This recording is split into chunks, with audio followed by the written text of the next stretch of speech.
Derivation करा रहे हैं। एक डेरिवेशन है, ये पेपर में बहुत आता है। ये लिखा है रिलेशन बिटवीन जी एंड जी।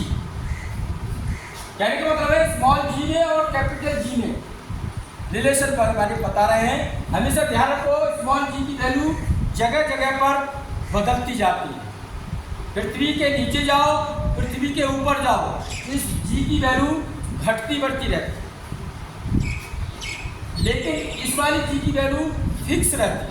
इसकी वैल्यू कभी भी चेंज नहीं होती है, ये हमेशा ध्यान रखो। अभी मैंने जी की वैल्यू लिखी है 6.67 × 10⁻11 न्यूटन मीटर स्क्वायर पर केजी। ये बताई थी, ये कभी भी क्या होता है, चेंज नहीं होती है। कहीं पर जाइए, ऊपर जाइए, नीचे जाइए, लेकिन इसकी वैल्यू ऊपर पृथ्वी के ऊपर जाओगे या पृथ्वी के गड्ढा करके नीचे जाओगे, इसकी वैल्यू बदल जाएगी। तो इन दोनों में रिलेशन क्या है, ध्यान से देखो। मान लिया ये अर्थ है, पृथ्वी का मास m है, पृथ्वी का मास m है और इसकी त्रिज्या जो है पृथ्वी की r है। ये कोई वस्तु यानी पृथ्वी पर रखी हुई है। जैसे मान लो हम खड़े हैं या आप बैठे हो, ये वस्तु रखी हुई है, कहाँ रखी है, पृथ्वी के ऊपर, इसके सरफेस पे, हम भी तो सरफेस पे हैं, तो ये रखी हुई है। तो इस पर फोर्स लगेगा ग्रेविटी का और इस पर फोर्स लगाएगी अर्थ, अपनी ओर खींचेगी। तो देखिए क्या रिलेशन आएगा। तो देखिए अकॉर्डिंग टू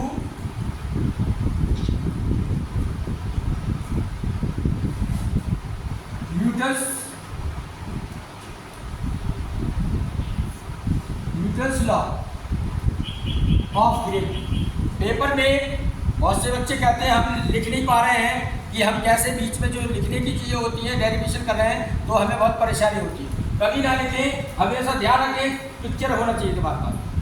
आप ऑटोमेटिक लिख सकते हैं। जब पेपर में लिखें तो ये लिखेंगे माना पृथ्वी का द्रव्यमान m, उसकी त्रिज्या r है और पृथ्वी पर एक दूसरी वस्तु रखी हुई है जिसका द्रव्यमान m है। क्या चीज है, m। समझ गए। अब यहाँ से शुरू करते हैं डेरिवेशन, इसलिए मैंने नहीं लिखा, मैंने बोल दिया according to Newton's law. Newton ने क्या बताया था, F =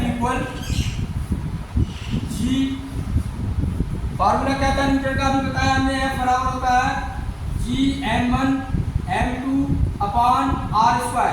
तो यहाँ m1 की जगह m है, कैपिटल M, और m2 की जगह स्मॉल m, और ये स्मॉल r की जगह इसकी त्रिज्या दी है r²।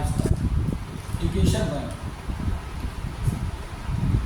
ठीक, इस वस्तु के वजन के कारण एक फोर्स लग रहा है इस पर, कौन लगा रहा है, अर्थ लगा रही है, उसका मान कितना होगा, द फोर्स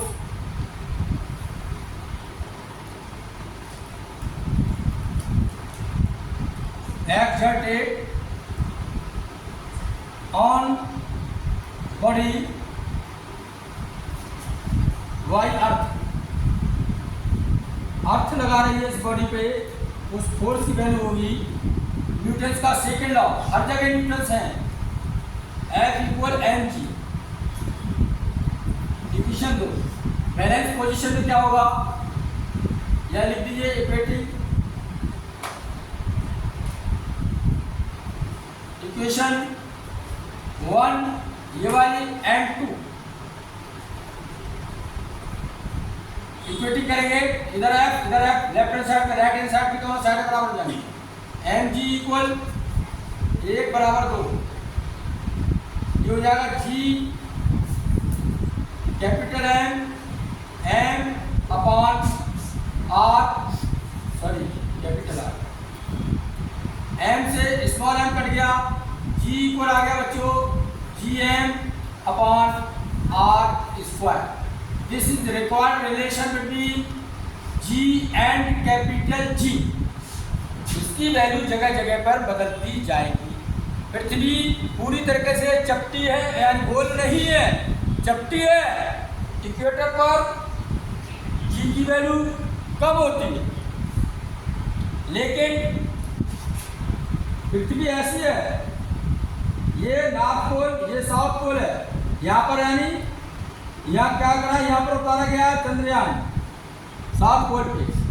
ये इक्वेटर कहलाता है इसका, इक्वेटर की रेडियस ज़्यादा, ये रेडियस ज़्यादा, ये ज़्यादा, बताओ दूरी इसमें ऊपर वाली ज़्यादा है, ये वाली ज़्यादा है। इक्वेटर वाली जो इक्वेटर है इसे बोलते हैं इक्वेटर, इस पर यानी दूरी क्या है, ज़्यादा है, तो ये दूरी बढ़ेगी तो जी का मान घट जाता है। पृथ्वी के इक्वेटर पर जैसे जैसे जाते जाओगे वैसे वैसे जी का मान घटता जाएगा, और जैसे जैसे पोल्स पे जाते जाओगे जी का मान बढ़ता जाता है, बहुत अट्रैक्शन हो जाता है।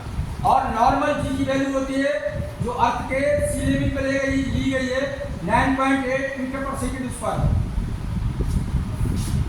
इस पे जाओगे इक्वेटर में ये कम हो जाएगी, ऊपर जाओगे ये ज़्यादा बढ़ जाएगी। तो इसका मान हमेशा बढ़ता रहता है और इसका मान नहीं बढ़ता है। यही रिलेशन है, ये पेपर में आता है जी और कैपिटल जी में क्या रिलेशन होता है। Thank you very much.